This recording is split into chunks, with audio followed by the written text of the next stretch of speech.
Hello friends, welcome to my class. दोस्तों, मैं शुभम पांडे और आज हम आपको some basic concept of chemistry NEET 30 year का पीडीएफ लिंक देने जा रहे हैं। आपको डिस्क्रिप्शन बॉक्स में पीडीएफ लिंक मिल जाएगा। वीडियो अच्छा लगा हो तो वीडियो को लाइक भी कर लेना, चैनल को सब्सक्राइब कर लेना। और इस चैनल पे आपको नीट एग्ज़ाम बीतने के बाद नीट से रिलेटेड क्वेश्चंस, डाउट कुछ भी आप इस चैनल पर पूछ सकते हो। तो अगर हम फर्स्ट क्वेश्चन की बात करें तो फर्स्ट क्वेश्चन है, suppose the element x and y combine to form two compounds XY2 and X3Y2। हम ये मानते हैं कि x और y आपस में जुड़ रहे हैं, दो प्रकार के कंपाउंड बना रहे हैं, XY2 बना रहे हैं और X3Y2 बना रहे हैं। When 0.1 mole of XY2 weight 10 gram, अगर 0.1 मोल का XY2 का वेट है 10 gram and 0.05 mole of X3Y2 का वेट है 9 ग्राम, तो हमें एटॉमिक वेट बताना है x और y का। बहुत ही इजी क्वेश्चन है दोस्तों, आसानी से कैलकुलेट कर सकते हो। आपको यहाँ पर क्या करना है, पहले आपको XY2 का 1 मोल का वेट कैलकुलेट करना है, X3Y3 का भी 1 मोल का वेट कैलकुलेट कर लेना है। उसके बाद क्या करना है, आपको पता है XY2 में एक x का एटम है, 2 y के एटम है, X3Y3 में 3 x के एटम है और 2 y के एटम है। वहाँ से आपको दो इक्वेशन मिल जाएंगे और x और y का आप वेट आसानी से कैलकुलेट कर पाओगे। क्वेश्चन नंबर 2 की अगर हम बात करें तो है कि what is the mass of the precipitate formed when 50 ml of 16.9% solution of AgNO3 is mixed with 50 ml of 5.8% NaCl solution. ठीक है, सोल्यूशन की बात कह रहा है, 50 ml है, 16.9% सोल्यूशन, मतलब कि अगर 100 ml हम लेते तो वहाँ पे 16.9 ग्राम AgNO3 होता, और अगर 100 ml हम NaCl को लेते तो वहाँ पर 5.8 ग्राम NaCl होता। आपको मॉलिक्यूलर वेट दे रखा है और साथ में आपको फार्मूला भी पता होगा कि AgNO3 और NaCl का अगर हम रिएक्शन कराते हैं तो ये डबल डिस्प्लेसमेंट रिएक्शन है और यहाँ पर बनता है AgCl जो कि प्रेसिपिटेट बनेगा। तो आपको बतानी है कि प्रेसिपिटेट कितना बनेगा। तो दोस्तों, अगर हम 1 मोल लेंगे तो हम जानते हैं कि अगर 1 मोल AgNO3 लेंगे, 1 मोल NaCl लेंगे तो 1 मोल AgCl बनेगा, साथ में NaNO3 बनेगा। NaNO3 प्रेसिपिटेट होता नहीं है, AgCl प्रेसिपिटेट होता है। आप AgCl की आप पता कर, आपको मालूम हो जाएगा कि AgCl कितना बनता है। फिर आपको रिलेशन पता ही है कि 50 ml ऑफ अगर 16.9% आप ले रहे हैं, 16.9% मतलब एक तरीके से है कि 8.45 ग्राम आप AgNO3 ले रहे हो और 5.8 का अगर हम आधा करते हैं तो 2.9 ग्राम आप NaCl ले रहे हो। आप वहाँ से रिलेशन बैठा लो, रेशियन प्रोपोर्शन भी यूज कर सकते हो और बहुत ही आसानी से क्वेश्चंस भी आपका सॉल्व हो जाएगा। अगर हम क्वेश्चन नंबर 3 की बात करें तो इफ़ एवोगाड्रो नंबर दे रखा है Na is change from 6.022 into 10⁻23 mole to 6.022 into 10⁻20 पर मोल, दिस वुड चेंज। अगर कह रहा है एवोगाड्रो नंबर हम सभी जानते हैं 6.022 इंटू 10⁻23 होता है, अगर इस वैल्यू को हम बदल के 6.022 इंटू 10⁻20 कर दें तो क्या चेंज हो जाएगा? The mass of 1 mole of carbon, हाँ, the mass of 1 mole of carbon बदल जाएगा। एक कार्बन एटम की मास तो नहीं बदलने वाला है, एक कार्बन एटम का मास तो नहीं बदलने वाला है, लेकिन 1 मोल कार्बन का मास बदल जाएगा। जैसे एग्जांपल के तौर पे हम सभी जानते हैं कि हम अगर दर्जन बोलते हैं तो 12, वो संख्या क्या होती है? 12। अगर मैं आप कहूँ नहीं, आज से 1 दर्जन 24 के बराबर होगा, तो मैं कहूँगा एक दर्जन में अब कितना होगा? अगर मैं कहूँ एक पैकेट है, हो सकता है कुछ भी हो, पैकेट कुछ भी हो सकता है, उस पैकेट का वजन 2 ग्राम है।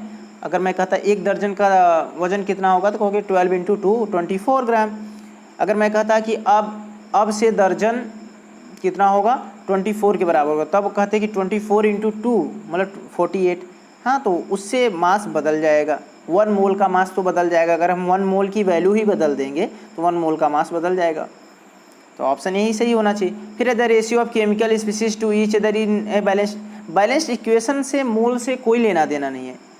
ठीक है, मोल से कोई लेना देना नहीं है कि मोल की संख्या बदलने से बैलेंस्ड इक्वेशन बदल जाएगा। बैलेंस्ड इक्वेशन नहीं बदलने वाला। अगर H2O बन रहा है, वाटर बन रहा है, तो वहाँ 2 हाइड्रोजन और 1 ऑक्सीजन ही लगेगा। आप मोल की वैल्यू बदल देने से ऐसा कुछ नहीं है कि कुछ भी उसमें चेंज होगा। हम तो वहाँ ये भी कह सकते हैं ना कि अगर हमें 1 मॉलिक्यूल पानी बनाना होगा तो 2 हाइड्रोजन की ज़रूरत पड़ेगी और 1 ऑक्सीजन एटम की ज़रूरत पड़ेगी। दोस्तों अगर आपको कोई भी डाउट होगा तो आप हमारे व्हाट्सएप नंबर पर पूछ सकते हो, आप कमेंट कर सकते हो और आपको हम फ्री डाउट बताएंगे। अगर आप अपने फेसबुक चैनल, अपने फेसबुक पर अपलोड करते हो हमारा वीडियो, हमारा फेसबुक पर लिंक शेयर करते हो और ये कहते हो कि ज़्यादा से ज़्यादा लोग सब्सक्राइब करें ताकि हमारे सब्सक्राइबर बढ़ पाएँ, तो हम आपको फ्री में भी डाउट बताएंगे।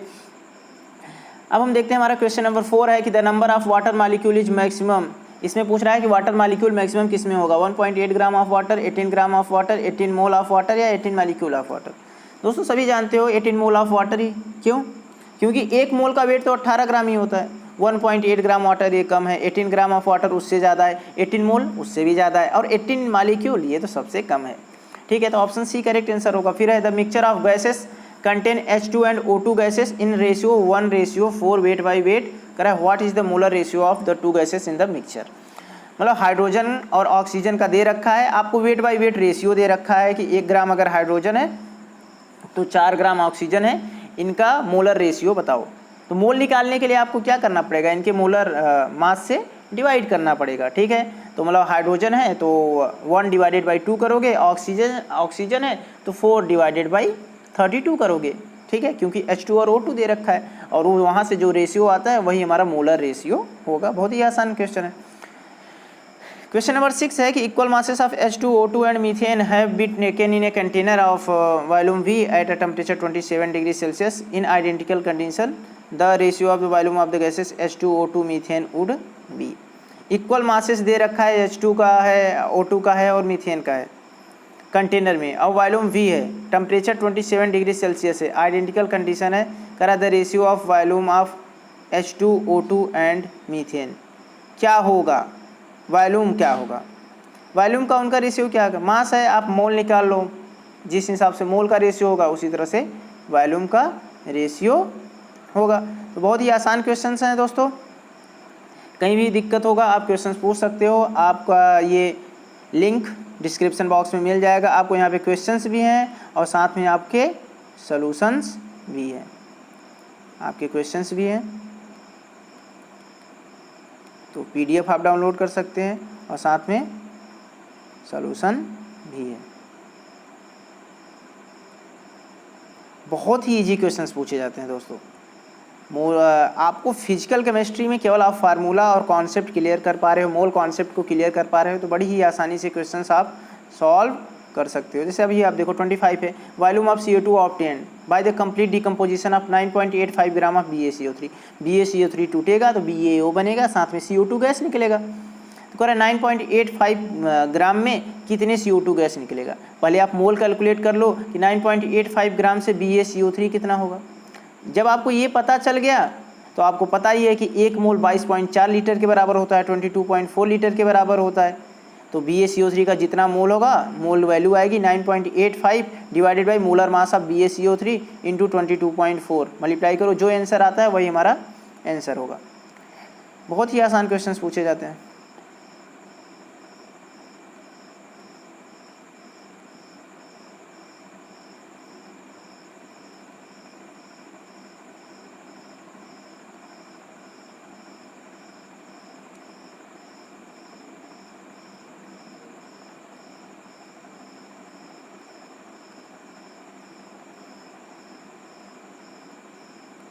तो दोस्तों वीडियो को ज़्यादा से ज़्यादा शेयर करो, अपने दोस्तों के साथ शेयर करो, अपने फेसबुक पर शेयर करो, व्हाट्सएप पर शेयर करो। और जो भी आपको डाउट पूछना है आप इस चैप्टर के रिलेटेड डाउट कमेंट करके या हम पर व्हाट्सएप पे कांटेक्ट करके पूछ सकते हैं। आप क्वेश्चंस को सॉल्व करो, यहाँ पर आपको आंसर्स दे रखे हैं, सॉल्यूशंस दे रखे हैं। नीट एग्ज़ाम बहुत ही नज़दीक है, आप जितने से ज़्यादा क्वेश्चंस प्रैक्टिस कर पाएँ, वो भी नीट रिलेटेड क्वेश्चंस प्रैक्टिस कर पाओ, उतना ही ज़्यादा अच्छा होगा। और बेस्ट ऑफ लक आपको नीट एग्ज़ाम के लिए, आपको सॉल्यूशंस दे रखा है। तो थैंक यू फॉर वॉचिंग दोस्तों।